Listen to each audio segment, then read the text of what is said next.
فاسقون لا يستوي أصحاب النار أصحاب الجنة هم الفائزون لو أنزلنا هذا القرآن على جبل لرأيته خاشعا متصدعا من خشية الله وتلك الأمثال نضربها للناس لعلهم يتفكرون هو الله الذي لا إله إلا هو عالم الغيب والشهادة هو الرحمن الرحيم هو الله الذي لا إله إلا هو الملك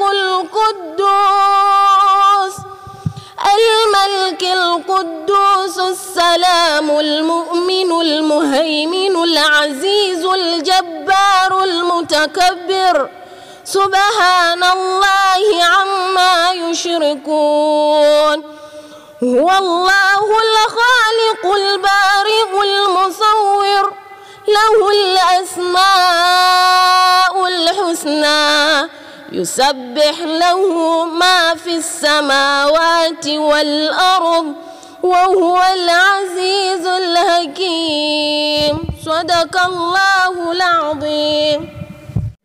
Isikana wengi wenu mnapafahamu na furahi sana na ni fahari kwangu kubwa sana kupewa mwaliko na wana jumuiya ya Tamsia kuwa mgeni rasmi. Nakushukuru sana Amirat. Jumuiya kama hizi zinatufanya sisi kwanza kama wanawake lakini mabinti pia kuweza kuungana na kukumbushana mambo mbalimbali. Na hivyo kwa kuwa nimepewa jukumu la kufungua, maneno yasiwe mengi kwa sababu bado tuna ratiba ndefu, ni wasihi na niwaombe wadogo zangu, ndugu zangu, tuweze kusikiliza vizuri na kuyatilia maanani yale yote ambayo tutayapokea leo. Yote tunatakiwa tuyapokee kwa sababu yanalenga katika kutufanya sisi tuweze kusimama katika mstari ulionyooka na yote katika kufuata misingi walioishi wakati wa kipindi cha katika misingi yetu ya Kiislamu, lakini kufuata misingi yote ya Mtume wetu Muhammad sallallahu alayhi wasallam. Kwa tutakumbushwa, lakini tutapewa nasaha za kutufanya sisi tusimame katika mrengo uliosimama. Lakini pia mwanamke wa Kiislamu ama binti wa Kiislamu, unapojitambulisha, unaposimama sehemu, watu kweli waseme huyu ni binti wa Kiislamu. Kwa naomba tusikilize, na naomba kwa mantiki hiyo shughuli yetu imefunguliwa. Naomba nirudishe kijiti kwako Amirat. Shukrani. Assalamu alaykum wa rahmatullahi wa barakatuh. Alhamdulillahi rabbil alamin wassalatu wassalam ala sayyidina Muhammad wa ala alihi wa ashabihi amma ba'd. Ama baada kumshukuru Allah tabaraka wa taala na kumtakia rehema kipenzi chetu mtukufu wa daraja, na isi mwingine ni mtume wetu Muhammad sallallahu alayhi wasallam. Kwa sababu tuko nje ya muda, bila kupoteza muda, ningependa kuwatambulisha au kuwaomba maamirati wangu kwa kila tawi, namaanisha kila chuo, wasimame kwa pamoja, watoe salamu kwa pamoja.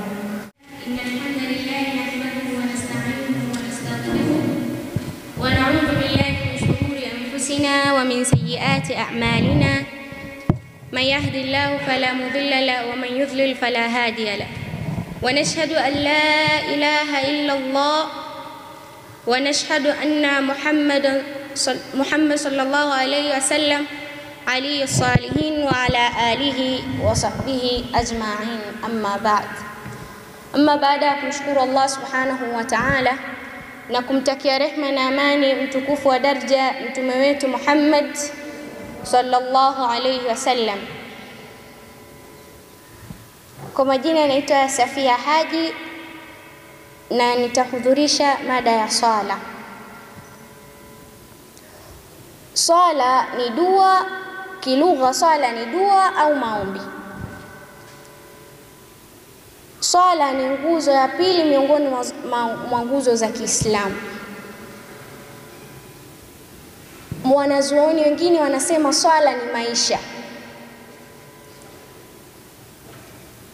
Mtume Muhammad sallallahu alaihi wasallam alipewa swala katika umma wetu, ikaamrishwa kuwa ni amri kwa kila Muislamu aliyefikia umri wa baligh, kwamba ni jambo la lazima kwake kulitekeleza katika maisha yake yote mpaka siku ambapo mauti utamfika. Katika kitabu kimoja ambacho ni Taalimul Banat, yani elimu kwa wale wanawake, mwanzoni kabisa, ukurasa wa mwanzo kabisa kwa kitabu unasema atasimamishwa mwanamke siku ya Kiyama. Jambo la kwanza atakaloulizwa kwake, atakalopimwa nalo mwanamke wa Kiislamu ni swala pamoja na mumewe. Jambo la kwanza litakuwa swala. Swala ikitengemaa, zimetengemaa mali zote za mja. Swala ikiwa ipo mbovu, basi zimeporomoka amali zote za mja. Allah atuepushe na atujalie tu miongoni mwa wale ambao swala zetu zimesimama. Amin inshallah. Swala katika umati wetu huu, Mtume Muhammad sallallahu alaihi wasallam alipokwenda katika safari ya Isra wal Miraj, aliamrishwa swala 50 kwa siku. Alikuwa akienda akirudi, akifika mbingu ya mwisho, kabla hajashuka kabisa ardhini, Nabii Musa alayhi salam anamwambia rudi, kamwambia Allah apunguze, mimi umati wangu walikuwa na swala 2 tu, lakini hizo 2 zilikuwa zinawashinda. Kwa hivyo rudi, nenda kamwambia Allah subhanahu wa ta'ala, naomba uwepesi katika hii. Ikawa kila akienda Mtume Muhammad sallallahu alaihi wasallam zinapunguza swala, zinapunguzwa 10 mpaka zikafika 5. Mtume Muhammad sallallahu alaihi wasallam akafika tena kwa Nabii Musa. Nabii Musa alayhi salam akamwambia rudi tena, akamwambia Allah awafanyie wepesi katika hilo. Nabii Musa Mtume Muhammad sallallahu alaihi wasallam akasema naona haya tayari ishatoka 50, zikapunguzwa 5 mpaka zikafika 5. Ikawa sasa kwa ule wepesi ambao tumepewa swala za fardhi zikawa 5, ikawa mtu akiswali zile swala 5 ni sawa sawa na kama ameswali swala 50. Anasema Mtume Muhammad sallallahu alaihi wasallam, tariku swala manku ala ghairi alislam yamutu, mwenye kuacha swala atakufa hali ya kuwa si katika Waislamu. Na tofauti iliyopo kati ya waumini Waislamu na wasiokuwa Waislamu ni nini? Ni swala. Kwa hivyo yoyote mwenye kuacha swala manake amejitofautisha na Muislamu. Mwenye kuacha swala yeye si katika sisi. Na swala pia anasema miongoni mwa wasemaji, anasema ukiona matendo yako hayakutengemaa, basi rudi tizama swala yako.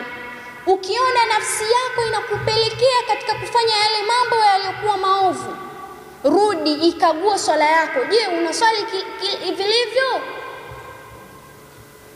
Swala ina sharti zake, nguzo zake, na ina misingi yake na misimamo yake. Tukianza katika sharti za swala, manake huwezi kuswali kama hauzijui sharti za swala. Swala yako itakuwa si swala tena. Sharti za swala zipo 4.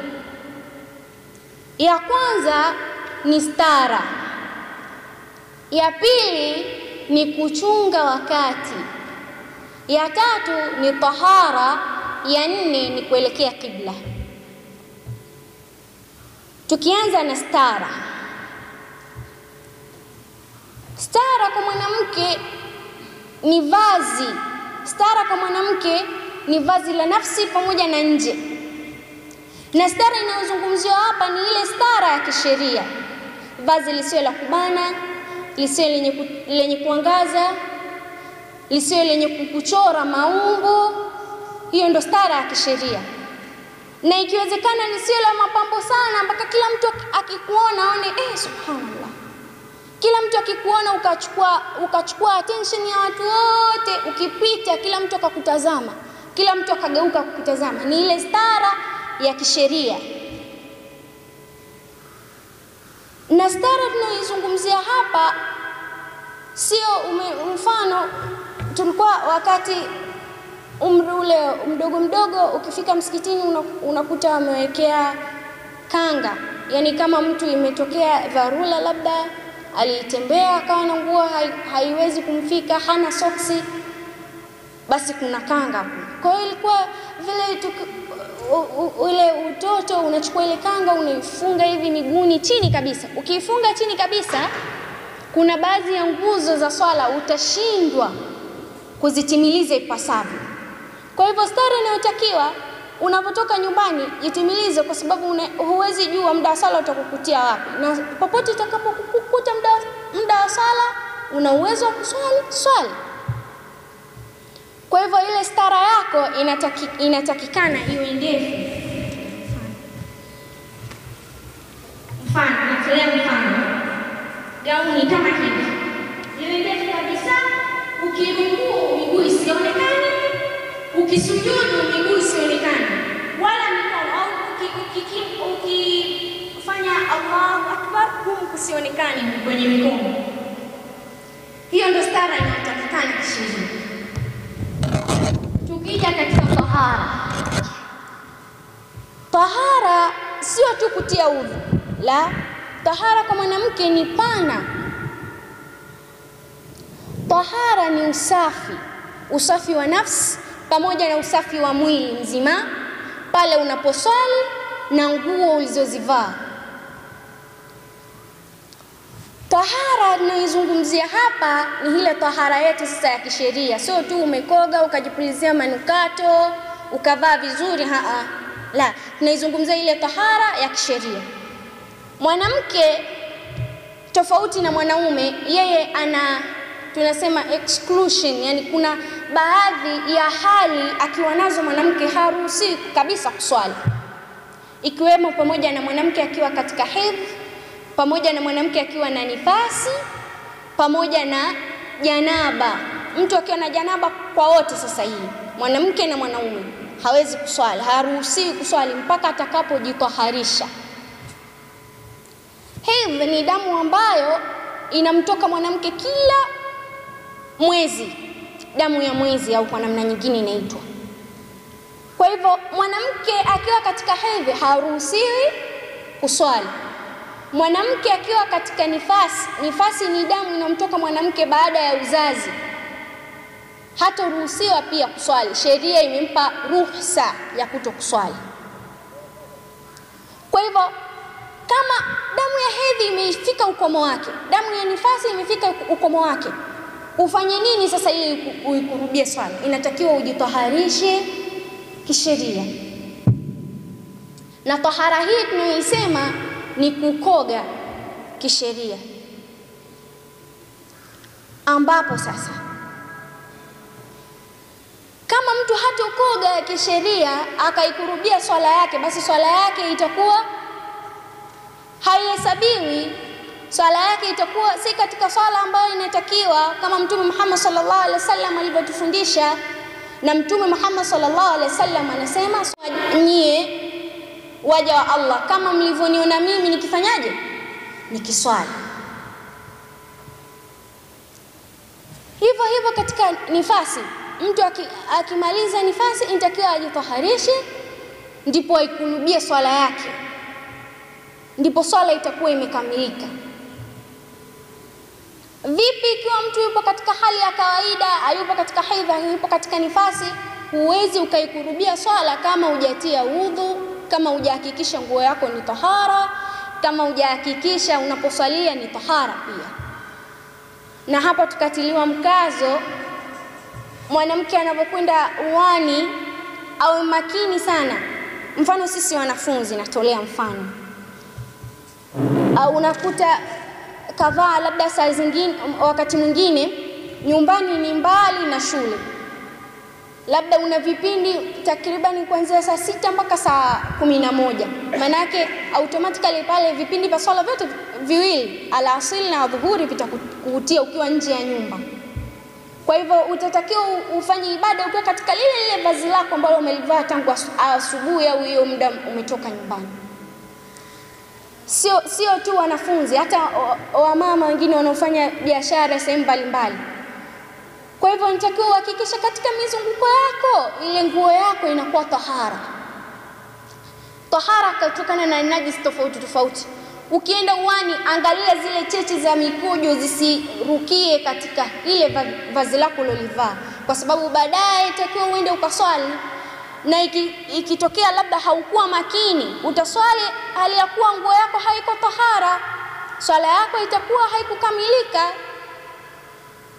Na tumeambiwa kitu cha kwanza mtu anahesabiwa yaumul qiyama ni swala yake. Sasa kama ukija na swala ikiwa mbovu, hivi amali nyingine zote nazo zitakuwa mbovu vile vile. Kwa hiyo inatakiwa mtu utie udhu na ukoge pia. Kama kukoga ni kama mtu amefikia ukomo wa hedhi ama nifasi, au ametoka, au alikuwa na janaba. Kwa wale walioolewa, alikuwa na janaba, sasa hawezi kuswali mpaka akoge, na uko katika hali ya kawaida, inatakiwa utie udhu. Huwezi kuswali kama hauna udhu. Pia uhakikisha unaposwalia ni tahara, na nguo zako ulizozivaa pia ni tahara. Hapo tumeelewana Tumeelewana? Hiyo ilikuwa ni pointi ya tahara. Tunakuja katika pointi ya kuchunga wakati. As-salatu ala waqtiha. Kila swala ina wakati wake. Tumesema swala za fardhi zipo ngapi? 5, ambayo ni alfajr, dhuhur, al-asr, maghrib wal insha. Sawa? Kwa hivyo kila swala ina wakati wake. Siku hizi teknolojia imekwenda, mtu anaweka kitu cha kumkumbusha kwenye simu yake au saa, muda wa swala unafika. Lakini vipi ikawa enzi za zamani walikuwa wanajuaje kama muda wa swala umefika, swala hii imeondoka? Walikuwa wakifanya hivyo kwa kutizama jua na anga. Mfano, salatul fajr walikuwa wanaijua asubuhi, ile muda wa swala alfajiri. Ukiamka utaona kuna baadhi kama wingu mweupe unaanza, dalili za kwamba kunaenda kupambazuka, alafu na wingu mweusi. Sasa ikitokea ile wingu jeupe na jeusi vimechangamana, vimekutana, basi hapo wanajua alfajiri imefika. Adhuhuri walikuwa wanaijua kwa kutizama kivuli. Ikitokezea kivuli kimetengeneza nyuzi 90, yani ukikisimamisha hivi mfano kikaa huku na huku viko sawa, basi wanajua hapa ni dhuhuri imeingia. Na alfajiri walikuwa wanaijua kama alfajiri imepita jua likichomoza. Walikuwa pia wakijua dhuhuri imeondoka, kivuli kile kinahama, hakitengenezi tena nyuzi 90. Usawa wa kitu kile na kivuli chake vinakuwa haviko sawa tena. Wanajua hapa dhuhuri imeondoka, alasiri imeingia.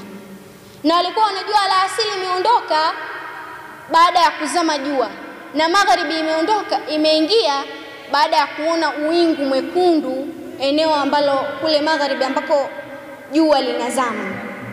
Na walikuwa wakijua kwamba insha imeingia ikiwa uwingu mwekundu utapotea na magharibi itakuwa imefanyaje?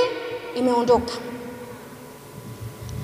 Hiyo ndio mida ya swala. Kwa hivyo kila swala inatakiwa iswaliwe kwa wakati wake, na hauwezi ukawa na ukamilifu wa swala kama sharti za swala haziko kamili. Kwa hiyo inatakiwa wakati uzingatiwe wa swala. Ikifika swala ya dhuhuri, shughuli zako zile acha, nenda kaitikie wito wa Allah subhanahu wa ta'ala. Ikifika wakati wa alasiri, huna dharura, kaitikie wito wa Allah subhanahu wa ta'ala. Tukija katika nguzo ya 4 na ya mwisho ni kuelekea kibla. Kibla ya Waislamu ni Makkatul Mukarram, ambapo zamani haikuwa Makkatul Mukarram, ilikuwa Baitul Maqdis, ambako na makafiri nao walikuwa wakielekea huko. Lakini Mtume Muhammad sallallahu alaihi wasallam wakakaa shura, wakasema sisi hatuwezi kuwa sawa na makafiri na hawa watu wasioamini. Kwa hivyo ikachaguliwa Makkatul Mukarram iwe kibla. Utaijuaje kibla? Kibla utaijua sikio lako la upande wa kulia. Mfano uko sehemu umefika mgeni muelewi, hakuna msikiti, hakuna labda makafiri, hakuna mtu wa kumuuliza, sikio lako la kulia litaelekea upande ambao jua linachomoza, na sikio lako la kushoto litaelekea upande ambao jua linazama. Upande engo utakaoipata pale ndio kibla. Wallahu a'lam. Tunakuja katika hizo zilikuwa ni sharti za swala. Tunakuja katika nguzo za swala. Nguzo za swala zipo 18 au wengine wanasema zipo 17. Wanazuoni wengine wanasema 17, wanazuoni wengine wanasema 18. Tuanze kuzichambua moja moja. Nguzo ya kwanza ya swala ni takbiratul ihram, ile kuhirimia swala, Allahu akbar. Takbiratul ihram, ile Allahu akbar ya kwanza kabisa, ile ndio inaitwa takbira ya kuhirimia swala, na hiyo ndio inakuwa nguzo ya ngapi? Ya kwanza ya swala. Nguzo ya pili ya swala ni kusoma suratul Fatiha, ile alhamdu, yani kusoma alhamdu. Hiyo ndio nguzo ya pili ya swala. Nguzo ya tatu hapo baada ya kusoma suratul Fatiha, kama ni rakaa ambayo inahitaji kusoma sura nyingine, utasoma chochote kilicho chepesi katika Qur'ani. Chochote ambacho kwako wewe ni chepesi katika Qur'ani utakisoma. Nguzo ya tatu ni kurukuu. Hiyo ndio nguzo ya tatu. Na katika kurukuu, nguzo ya 4 ni kujituliza katika rukuu. Sio tu rukuu, ila ujitulize katika rukuu. Akasema mwanazuoni mmoja, ile kujituliza katika rukuu kiasi kwamba mtu akiingia mlangoni pale, wewe ndio unaenda kurukuu, basi akiingia na anavotoka wewe bado katika rukuu. Na kwa nini tunajituliza katika rukuu? Kwa sababu katika kujituliza kwenye rukuu kuna adhkari. Subhanallahi alazim, subhanallahi alazim, mara 3. Halafu kuna kuitidali. Kuitidali ni kile kitendo cha kuinuka katika rukuu, ile sami Allahu liman hamida, vile imamu akisema sami Allahu liman hamida tunavoinuka, ile ndio kuitidali. Nguzo ya 5. Nguzo ya 6 ni kujituliza katika itidali. Na ukijituliza katika itidali unasema nini? Rabbana walakal hamd.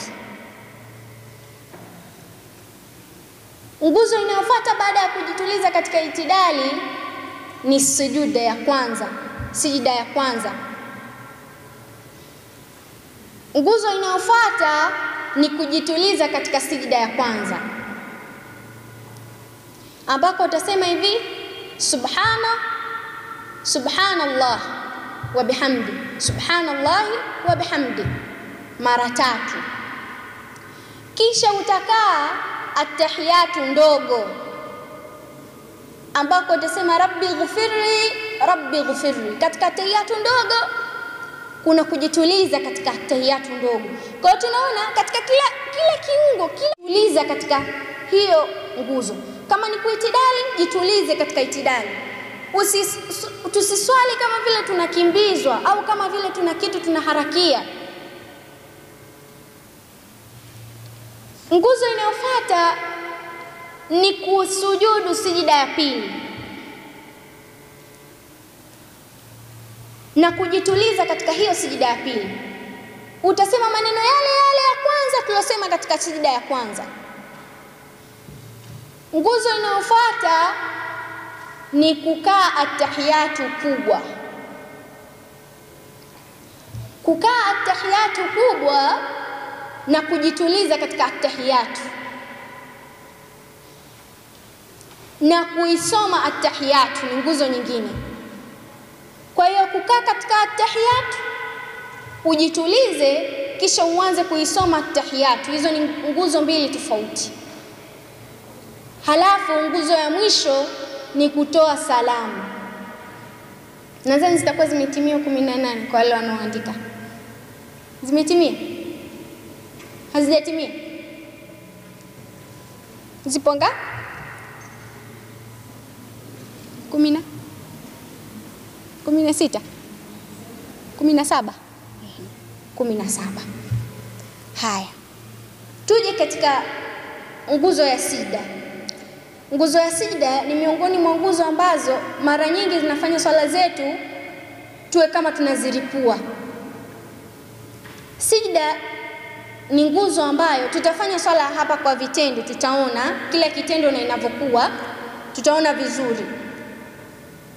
Nguzo ya sijda ni nguzo ambayo watu wengi tunaongezea vitu, tunapunguza vitu. Hatuna ule ufahamu wa kipi kiungo cha sijda, kipi si kiungo cha sijda. Viungo ambavyo vinasujudu ni 7 ambavyo unavishirikisha katika sijda. Ni 7. Paji la uso pamoja na pua ni kiungo cha kwanza. Pua inagusa chini na paji la uso, kiungo cha kwanza hicho. Viungo vya pili ni viganja vya mikono vyote viwili. Paji na uso na pua kinahesabika kama kiungo kimoja. Kiganja cha mkono wa kulia ni kiungo cha pili. Kiganja cha mkono wa kushoto ni kiungo cha 3. Magoti upande wa kulia kiungo cha 4, upande wa kushoto kiungo cha 5.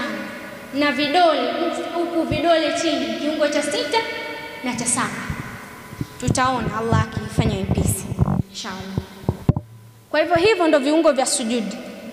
Ikiwa mtu usifanye ile bida mpaka kila kitu ukalazimisha na mdomo nao uguse chini, usijitie tabu. Dini si ngumu, ukifanya ngumu itakushinda. Kwa hivyo ndo viungo vya sujudi. Na inatakiwa tuwe makini kwa sababu wengi wetu huenda tunakosea, na tukikosea manake tunafanya swala zetu ziwe na mushkil. Swala haikamiliki. Kwa hivyo ndo viungo ambavyo vinatakiwa visujudu. Katika swala za fardhi tumeshaziona swala za fardhi. Lakini wakati mwingine Mtume Muhammad sallallahu alaihi wasallam anasema shetani huwa anapenda sana kuchezea watu, yani mchezea mtu swala yake isikamilike. Atakuja atakuletea hiki, atakuja atakwambia hiki, atakwambia hiki. Na ukitizama sisi jamii yetu au kizazi chetu ni kizazi ambacho tumeingiliwa sana na vitu vingi. Mwana saikolojia mmoja alikuwa akasema kitu unachokitizama ndio kinakaa zaidi katika akili kuliko kile kitu hata unachokisikia. Yani kitu unachokiona kinakaa zaidi katika akili kuliko kitu unachokisikia au kitu ambacho unakisoma katika gazeti. Sisi katika hizi zama zetu mtoto akimaliza tu darasa la 7 ana simu kubwa kabisa. Sikwambii sisi ambao tupo hizi daraja za juu. Sio mtoto tu amemaliza darasa la 7. Sasa hivi mtoto akilia anaambiwa mwekee akili. Anawekewa. Akikaa mwekee tingatinga, anawekewa tingatinga. Ile anafanya cramming, inakaa kichwani. Na sisi sasa ambao sisi ambao muda wote tunakaa kutizama ni mtindo upi wa hijabu mpya umekuja, tujifunge, vinakaa kichwani. Kwa hivyo unakuta unaswali, anakuja anakuambia kile kitambaa kile lazima na ushone kile. Haiwezekani karibia robo darasa lote la tamu sio ameshona. Wewe usishone kwa nini? Hapa tufanye bajeti, baba akituma pesa lazima hela ya kitambaa ipatikane. Lazima hela ya shifoni ipatikane. Unaswali hapo, yanakuja mawazo tofauti. Kwa hiyo tunajikuta swala zetu nyingi zina viraka, yani swala zetu zina viraka. Adhuhuri umeswali kiraka, ishai umeswali kiraka, kila swala unaoswali kiraka, kwa sababu shetani anapenda sana kumchezea ambaye anaswali. Siku moja Mtume amekaa na maswahaba zake, kila mtu msikitini, kila mtu anafanya ibada. Shetani anaingia. Mtume anamuuliza, unaenda wapi? Watu wengine wamelala wanafanya adhkari, subhanallah bihamdi, subhanallahil azim, wengine wanasoma Qur'ani. Shetani anamwambia Mtume, naenda kwa yule anayeswali yule. Kwa sababu gani? Kwanza swala humtenga mja na maovu na machafu. Swala yako ikikamilika inakutenga wewe na maovu na machafu. Ndio muhimu wa kwanza wa swala, wa msingi kabisa. Mtu anayeswali swala zote za fardhi inavyotakikana, swala kama inavyotakikana, Allah subhanahu wa ta'ala humkinga na yale maovu na machafu. Utajikuta tu unachukia maovu na machafu. Utajikuta tu darasa zima wewe unavaa zako hijabu yako ya kisheria, gauni lako la kisheria. Utajikuta tu watu wakisema twende sehemu fulani, kuna fulani amekuja, tunaenda, kuna tamasha labda la kumsikiliza fulani akitumbuiza, utajikuta tu unachukia. Kwa sababu unaswali swala iliyokuwa kamilifu. Swala zetu sasa hizi zenye viraka ambazo tunaswali, shetani anakuja na tuchezea. Tutaziziba vipi hivi viraka? Allah akatuwekea swala za sunna. Katika kila swala ya faradhi kuna sunna zake. Swala za sunna zinasaidia sisi kufukia kuvishona vile viraka ambavyo tumevifanya katika swala zetu za faradhi. Kila swala ya faradhi ina sunna zake. Adhuhuri ina sunna, baadia yani kabla ya swala, kablia na baadia, kabla ya swala na baada ya swala. Na swala zetu za sunna unaziswali kwa rakaa mbili. Unaswali rakaa mbili, kama Allah atakujalia uwezo utaswali rakaa mbili, utaswali tena rakaa mbili tena. Ndio swala zetu za sunna zinazoswali. Kwa hivyo dhuhuri ina kablia na baadia. Salatul inshai alasiri ina kablia, haina baadia. Salatul maghrib ina baadia. Salatul inshai nafikiri ina baadia na kablia. Kwa hivyo viraka ambavyo tunavifanya ambavyo vinatokea katika swala zetu za fardhi tutaviziba katika swala za sunna. Na sisi wanawake ni watu wenye mambo mengi sana. Utakuta muda wa swala unakupita. Upo tu unaenda huku, unazunguka, unatokea huku, utashika vyombo utaacha, utashika dekio utaacha. Kwa hiyo tuzingatie sana kuswali kwa wakati. Enzi za Mtume Muhammad sallallahu alaihi wasallam, siku moja alikufa mtu. Alipokufa mtu, Mtume akawatuma masahaba zake waende wakasimamie swala la kumuosha yule mtu na kumkafini na kumfanyia vile vitu ambavyo maiti anatakiwa afanyiwe. Lakini wale watu wamefika, wakarudi, masahaba wakarudi kwa Mtume Muhammad sallallahu alaihi wasallam, wanamwambia ya Rasulullah, yule mtu mwili wake mbadilika mfano wa nguruwe mweusi, ndio mwili wake ulivyokuwa. Mtume Muhammad sallallahu alaihi wasallam anafika pale, anawaambia masahaba alayhi wasallam kwamba huyu mtu alikuwa nini? Mwenye kuacha swala, tariku swala. Na katika hadithi nyingine anasema kijana, hiyo ni story tu, huyo kijana mmoja dada yake alifariki. Katika zile shughuli za mazishi, yule kijana aliangusha pete yake ya dhahabu kwenye kaburi. Sasa amefika nyumbani, baadaye washazika, washasahau. Ndio amekaa, dhahabu yangu sioni, pete. Kwenye kukumbuka, nitakuwa niliangusha kipindi kile muda ule tunapiga chepe kwenye kaburi la dada, ngoja niende nikaitafute. Katafuta juu, haipo. Akasema ngoja nifukue kidogo, labda nitaipata. Anafukua, akafika sehemu anakuta kaburi la dada yake kama lina. Kwa hivyo ima ndugu zanguni, na ihusia nafsi yangu pamoja na kuihusia nafsi zenu, tusimamishe swala. Kuna adhabu za kabri kwa yule asiyeswali, adhabu za kabri. Anakuambia kila muda ambao ilikuwa ni muda wa swala wewe ukaacha, muda wa swala ukapita, anakuja mtoa roho anakuambia tutakutana. Yeye anakutizama tu hapa, anajua hujakuku swali. Tutakutana siku ambayo nitakuja kuitoa roho yako. Allah atuepushe mbali. Ndio unakuta mtu amekufa ametoa macho, mtu amekufa taflani. Kwa sababu gani? miongoni mwa sababu tunafanya mambo maovu. Na tunafanya maovu kwa nini? Tunaacha swala ambayo ndio ilikuwa kingo yetu au kinga yetu inayotukinga kutokana na maovu na machafu. Mtume Muhammad sallallahu alaihi wasallam alipopewa ibada ya swala, Allah alikuwa na maana yake. Tusijifanye sisi tukakuwa kama hatusikii au kibri, tukaacha swala, tukaacha kumtii Allah subhanahu wa ta'ala kwa sababu ya dunia. Una vipindi, ukimaliza kipindi hiyo ni dharura, sawa. Ukimaliza kipindi nenda kwa swala. Una shughuli zako, upo kazini, ukimaliza kazi ingia kuswali. Unajua mwanamke, sisi mabinti, yani kwa mama anayejitambua, akizaa mtoto wa kike anajua nimezaa jamii, nimezaa mama wa kesho, wa mtoto wa mtu wa kesho. Atamlea yule mtoto kuja kuwa mama bora, atamlea yule mtoto kuja kuwa mfano bora katika jamii. Na yule mama bora aliyelelewa tangia akiwa mtoto, na yeye akipata mtoto atamlea yule mtoto wa kike kuja kuwa mama bora katika jamii. Hauwezi kuwa mama bora kama unakimbilia kwenye maasi, na huwezi kuacha maasi kama kile ambacho kinatukinga na maasi na maovu tunakiacha, tunakipuuzia. Unakuta saa zingine muda wa swala umekimiwa, huna dharura yoyote, usilale ukapuuzia ukasema bana nitaswali bana. Huwezi jua fa innal mauta qad ghana wahsibi alhawa ma hawa fatani.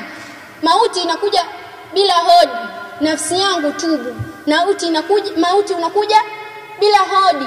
Wanaokufa hawajui kama mimi nitakufa tarehe 17, inatokea tu. Kwa hivyo tujiandae kabla hayajatufika. Tuswali ima swala jamani, tuswali. Sisi ni mama wa leo na kesho. Kama sasa hivi tupo mabinti, hatuna watoto kusema mama nataka uji, mama nataka kunyonya, hatuna majukumu yoyote, majukumu yetu ni kusoma tu, tunaacha swala. Je, tukija kuwa watoto wazazi, mtoto analia anataka uji, huyu ametoka shule anataka kumfulie nguo, mume hajarudi anataka kumpigie pasi, umpe chakula ale, tutakuwa tunaswali kama sasa hivi hatuswali? Kama sasa hivi swala inatushinda tukiwa bado mabinti, majukumu yetu makubwa labda ni kusoma tu na kufanya usafi wa kwetu wenyewe, swala inatushinda. Je, tukishafikia umri wa kuwa mama, mzazi, mlezi, mke, utaweza? Kwa hivyo tujihimize. Wanasema ile jihadi ya nafsi, ipiganie jihadi nafsi yako mwenyewe. Kuna adhabu za kabri, utaingia motoni, hautotizamwa amali zako nyingine kama swala yako ni mbovu. Hatuwezi tukasema yani sehemu tumefika, mfano nitolea mfano, wanasheria wao wana zile vazi lao maalum, wakifika labda sehemu mahakamani, wakiingia wapi, au Muislamu ana vazi lake maalum. Tuchukulie mfano huu, Muislamu ana vazi lake maalum. Wewe ni mwanamke wa Kiislamu, umevaa hijabu, baibui, gauni lako ndefu, umefika sehemu, mimi ni Muislamu, wewe ni Muislamu, kusanyiko kama hili labda mtu kaingia, tukimuona tu ana hijabu tunajua huyu ni katika sisi. Tena wasimamizi waliopo nje huko wanapokea wageni watamwambia karibu. Lakini apite mtu hapa yupo kichwa wazi, kasuka zile rasta mpaka huku, kavaa suruali alafu aingie. Kama kuna msimamizi pale atumwambia umekosea venue. Ndio inavyotakiwa na sisi tuwe. Kama swala yako ikija mbovu, huna swala, huna nuru ya swala katika uso, unadhani haya mengine yatatizama? Hawezi kutizama. Kama mtu akiingia amevaa uchi pale, yupo kichwa wazi, tutamwambia huyu si katika sisi. Na wasimamizi watamwambia venue umekosea, ataondoka zake. Hatutaangalia kama labda ni Muislamu huko, mpaka aanze kujieleza mwenyewe. Ya nini ujieleze? Ifanye swala yako ikawa kamilifu. Swali ili siku ya kiyama ukisimamishwa tusiwe na doubt, yani iwe tu nuru, na yule mwenye kuswali nuru inaonekana. katika uso wake. Swala ni muhimu jamani. Swala ndio maisha ya kila mmoja wetu. Swala ndio maisha ya kila mmoja wetu. Na ndio maana kuna swala za faradhi ngapi? 5 za faradhi. Achilia mbali qiyamul layli, achilia mbali swala tunazoswali swala maalum dhuha, achilia mbali hizo. Zipo 5 tu alfajr, na hazichukui hata kwa mfano alfajr hata dakika 6 hazipiti. Adhuhuri, alasiri, maghrib, al-isha. Tuswali jamani. Tuswali. Tukiswali sisi, watoto wetu nao watajifunza kuswali. Akimuona mama tangu akiwa mdogo akitoka kucheza na kuja mama ameswali, na yeye atajifunza kuswali.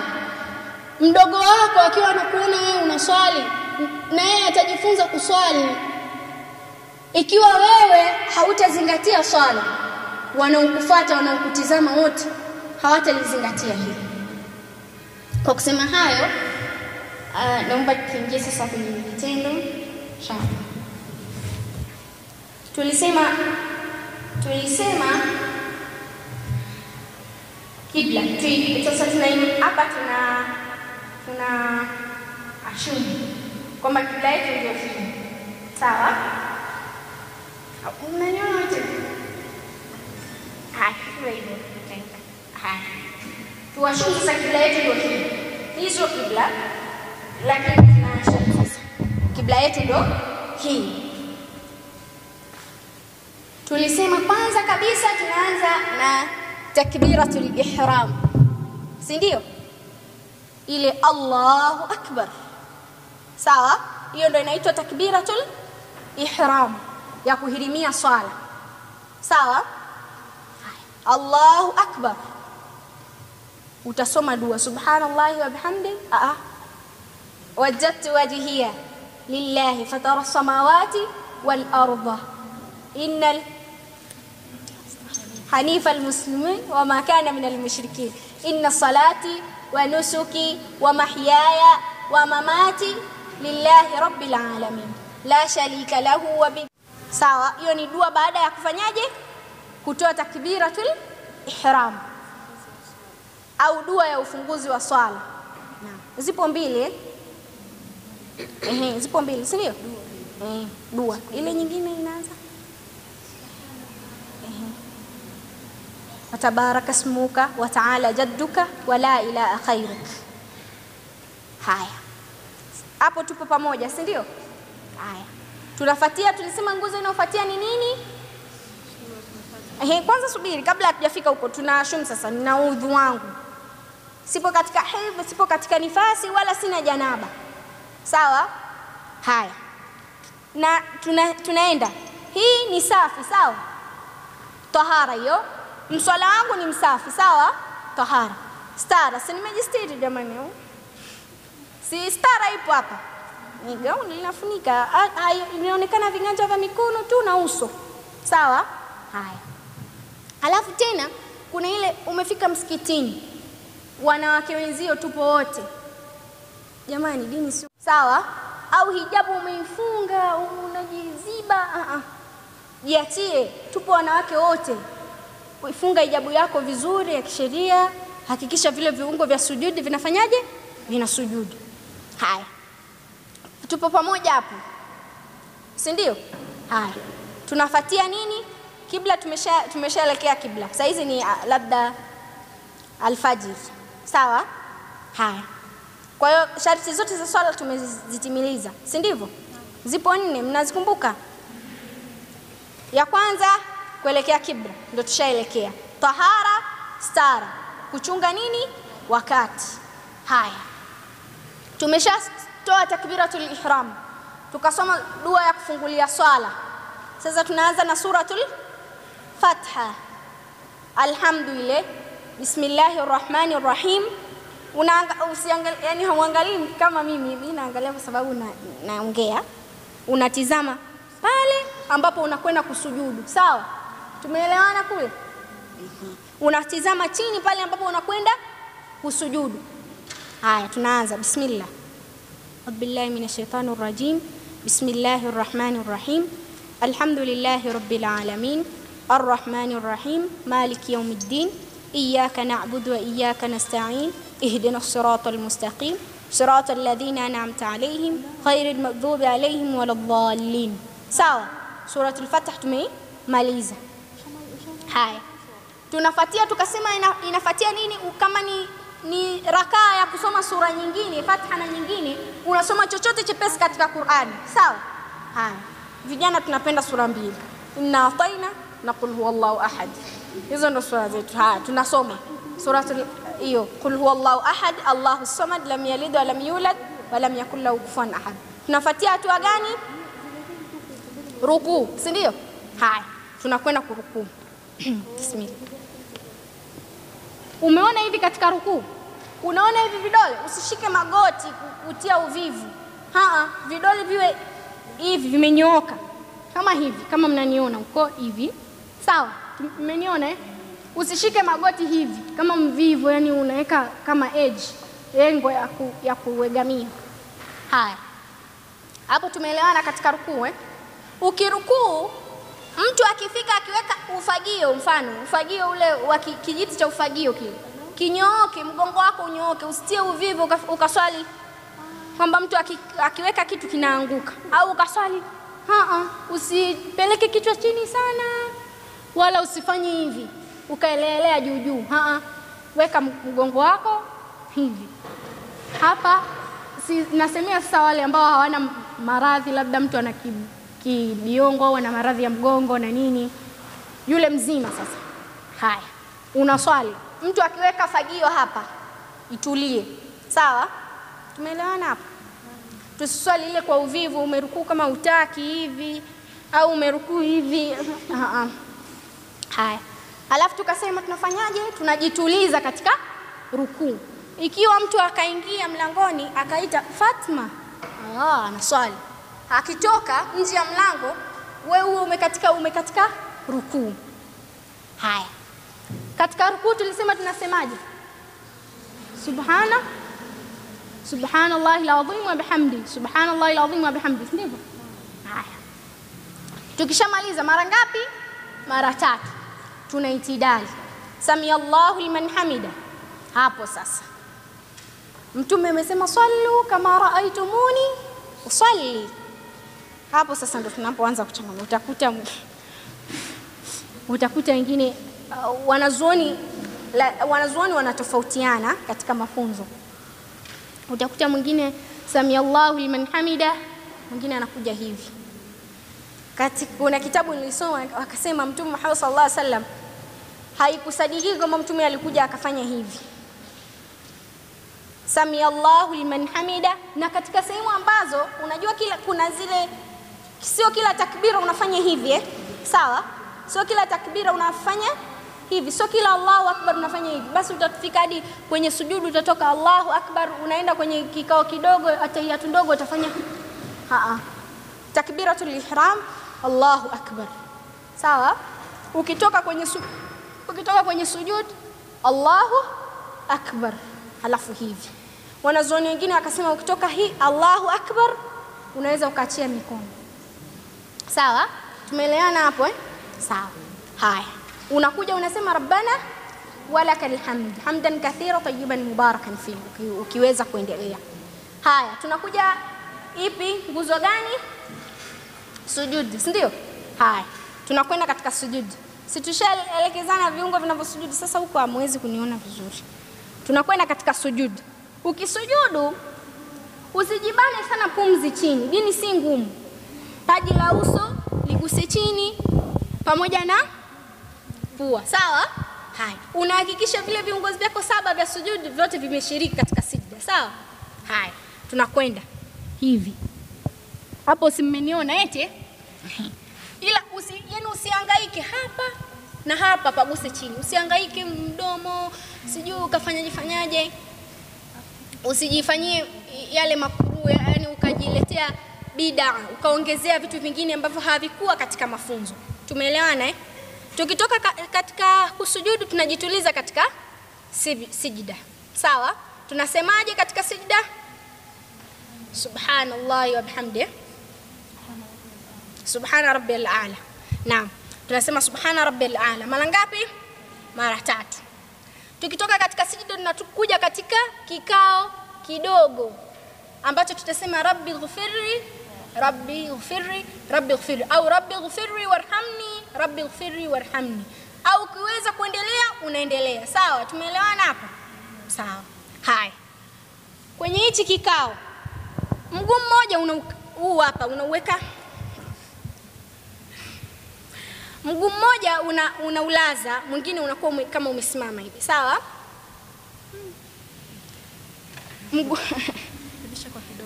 Mguu mmoja unakuwa kama umelala chini. Sawa?